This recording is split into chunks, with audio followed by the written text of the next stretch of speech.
Welcome guys, it's me Orlando Corona and we're back with another video discussing the best drone for beginners. The first reason guys is because I wanted to make a video where everyone felt included. Reason is because not everyone lives here in the United States and especially here in Kansas where I personally can fly my drone recreational without any paperwork. There's some places like in Canada where if the drone is over 250 grams, you do have to have a registered pilot number for your drone. Now the second reason guys is because it has so many features that a beginner might need. The first one that I do want to talk about is the sensors. It has a total of 6 sensors, 2 in the front, 2 in the back, and 2 in the bottom. This helps a beginner not crash their drone, not lose their drone, especially with the obstacle avoidance features that the DJI Mini 3 Pro gives you. There is 2 options to buy the DJI Mini 3 Pro. It comes with either the normal controller where you have to connect your phone, or its designated controller, the RC. This is superior.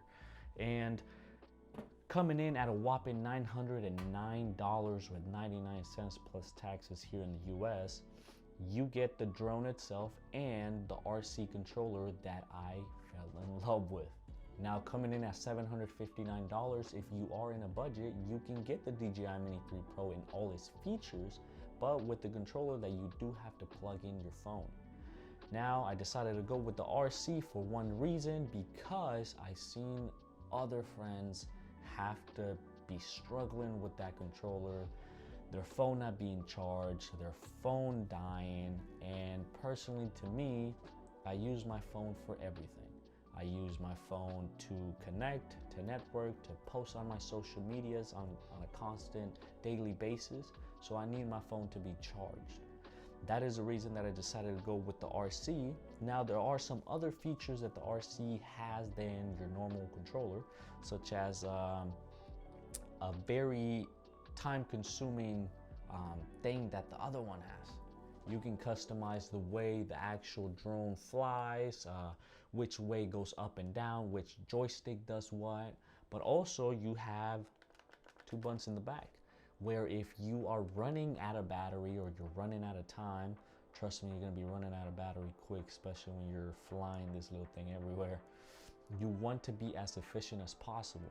So one thing that I do want to let you guys know is 2 little buttons in the back. I have one of them set for the gimbal to fully tilt all the way down 90 degrees if I want a top to bottom picture or video. But if you press it again, it goes back to normal. Saves you a lot of time, especially with you having to go, all the way down and then all the way up with this knob right here that it does. We do have 4K up to 60 frames per second, 2.7K and 1080p, all of them having up to 60 frames per second, and all of them containing high quality on each mode up to 30 frames per second in all the sections. Okay guys, so I've noticed that I missed some key information, and now that we are in the frame rate topic, the DJI Mini 3 Pro can actually shoot up to 120 frames per second super slow motion. The drawback is that it's at 1080p. I've seen some footage at 1080p 120 and it's pretty great. So I haven't tried it myself, so I can't really say, but I've seen some footage and it does look amazing. Now, the other thing that I did miss, guys, is the key differences between the RC controller and the RCN1. The RCN1, of course, you would have to plug in your phone. For me, it would be the 13 Pro, and it would bring it up to 600 plus grams on the weight, while the RC only weighs in 300 plus grams, almost half the difference in weight. The other few features that the RCN1 does not have is these 2 buttons that you guys saw. Also the extra dial. This extra dial specifically zooms in and zooms out on the camera of the DJI. This one fixes the tilt depending on what you want to shoot. On the RCN1, you actually have to press a button on the control to switch from either zooming in or taking it off and doing the tilt.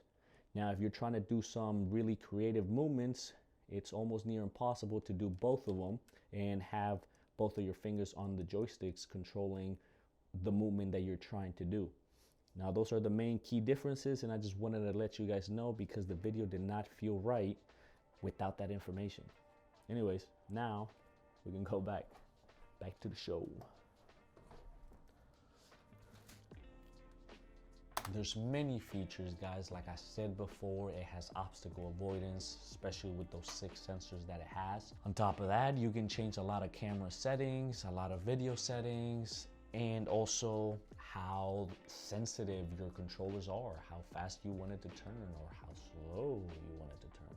So it has many capabilities. I love this drone, and that is the reason that I chose it to be the best drone for a beginner. I hope I was informative enough, guys. I love this drone. I am totally psyched on using it. I already used it twice for one of my projects, and if you haven't seen it, right here, I think, yeah, right here. So go check that out. It's amazing. And you will see the DJI Mini 3 Pro in action more than you already have today. But also, I used it for my reels. I used it for pictures on Instagram. So go follow my Instagram over there. I post a lot of content daily. I try, at least. Yeah. But if you liked the video, guys, make sure to smash that like button if that's what you're into in 2023. And subscribe because we're going to be coming out with new content. It also helps the channel out and it motivates me to keep posting. And you guys are awesome because everyone that has subscribed, everyone that has watched my videos, you guys are supporting me and I am very thankful for that. 2023 is where we go and do something amazing. Yeah. Other than that, guys, see you next time. Doses.